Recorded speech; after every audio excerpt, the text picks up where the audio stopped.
अब हम इस बारे में कभी बात नहीं करेंगे, कभी नहीं। ओके, अब तो तुम दरवाजा खोलो। हम इस बात का कुछ और सोल्यूशन ढूंढते हैं।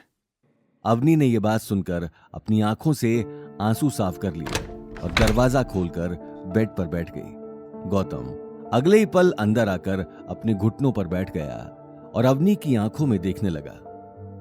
अवनी, तुम्हें किसी बात की चिंता करने की जरूरत नहीं है। अब ये प्रॉब्लम मेरे ऊपर छोड़ दो, मैं कुछ ना कुछ सॉल्यूशन ढूंढता हूँ। लेकिन अपनी बात कहने से पहले अवनी गौतम की आंखों में सच्चाई देख पा रही थी। इस सच्चाई को देखकर वो आगे कुछ नहीं कह पाई। हालांकि उसके मन में कई सारे सवाल थे, लेकिन इस बार उसे कोई भी रास्ता दिखाई नहीं दे रहा था। देखते ही देखते रात हो चुकी थी। गौतम हमेशा की तरह सभी की अलग अलग फरमाइश पर खाना बनाकर बहुत लेट फ्री हुआ था। लेकिन रात के बर्तन धोने के बाद वो जैसे ही कमरे में घुसा तो उसने देखा अवनी अभी तक लेटकर करवटें बदल रही थी। आज उसकी आंखों से नींद गायब हो चुकी थी। गौतम अवनी को इस हाल में नहीं देख पा रहा था। जैसे तैसे रात निकल गई। अगली सुबह गौतम जल्दी उठकर घर की साफ सफाई में लग गया। रात में लेट सोने से अवनी अभी तक सो रही थी, लेकिन तभी फोन की रिंग से उसकी नींद खुल गई। उसने जैसे ही उठकर फोन चेक किया तो स्क्रीन पर दादी सा का नाम दिखाई दिया। दादी सा का नाम पढ़ते ही उसके चेहरे का रंग उड़ गया। ये देखकर गौतम अपना काम छोड़कर उसके पास आ गया। क्या हुआ? किसका फोन है? दादी सा का। लाओ, मैं बात करता हूँ। लेकिन गौतम। डोंट वरी, कुछ नहीं होगा। गौतम ने अगले ही पल अवनी के हाथ से मोबाइल ले लिया। हेलो। तुम्हारी क्या आदत बन चुकी है लोगों के काम में टांग अड़ाने की? अवनी कहाँ है? वो अवतार ग्रुप जाने के लिए निकली नहीं? नहीं, अवनी की तबीयत आज ठीक नहीं है, इसलिए आज वो रेस्ट कर रही है। वो आज कहीं नहीं जा रही है।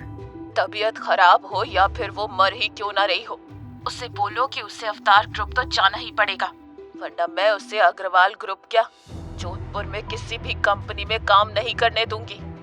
ये बात सुनते ही गौतम ने गुस्से में कॉल काट कर मोबाइल स्विच ऑफ कर दिया। ये देखकर अवनी को टेंशन होने लगी। गौतम, ये क्या किया तुम? अवनी, आज तुम्हें कहीं जाने की जरूरत नहीं है। आज तुम घर पर बैठकर रेस्ट करोगी, इसलिए मैंने तुम्हारा मोबाइल स्विच ऑफ कर दिया है। ये बात कहते ही गौतम ने अवनी के ऊपर ब्लैंकेट ढक दिया। अवनी आगे कुछ कह नहीं पाई और गौतम को देखकर मुस्कुराने लगी। वहीं दूसरी तरफ गायत्री देवी अग्रवाल हाउस के हॉल में चक्कर काट रही थी। गौतम के अचानक फोन काट देने की बात से उसकी आंखें गुस्से में लाल हो चुकी थीं।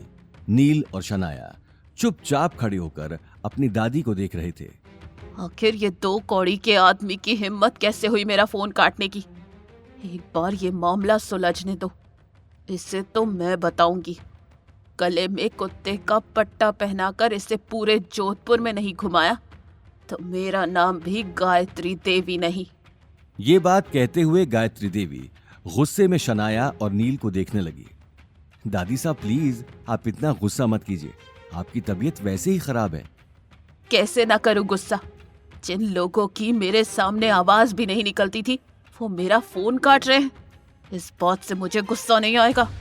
हम मिलकर सॉल्यूशन ढूंढते हैं, लेकिन अभी आप प्लीज शांत रहिए। शनाया ने अगले ही पल टेबल से पानी का ग्लास उठाकर गायत्री देवी की तरफ बढ़ा दिया। गायत्री देवी पानी पीकर सोफे पर बैठ गई। आने वाली मुसीबत की टेंशन तीनों के चेहरों पर साफ दिखाई दे रही थी। मेरे पास एक आइडिया है। अभी मैं आपको कुछ समझा नहीं सकती, लेकिन आप मेरे ऊपर भरोसा कीजिए। अगर मेरा प्लान सही बैठा तो चेयरमैन खुद आपको अवतार बुलाएगा और भाई के साथ डील भी साइन करेगा। शनाया अगले ही पल मुस्कुराकर वहां से निकल गई। वहीं दूसरी तरफ गौतम घर का सारा काम करने के बाद मार्केट में सब्जी लेने आ चुका था। मार्केट पहुंचते ही उसे अभिनव का कॉल आ गया। उसने अगले ही पल कार साइड में खड़ी कर दी और कॉल उठा लिया। यस मिस्टर अभिनव।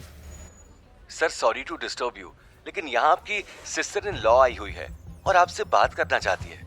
मेरी सिस्टर इन लॉ? कौन है और क्या नाम है उसका? सर इनका नाम शनाया है और इन्हें आपसे बहुत जरूरी काम है। शनाया? आगे की कहानी जानने के लिए देखिए अगला एपिसोड सिर्फ पॉकेट एफएम के यूट्यूब चैनल पर और रॉयल वारिस के सारे एपिसोड्स को सुनने के लिए डिस्क्रिप्शन में दी लिंक से डाउनलोड करें पॉकेट एफएम ऐप।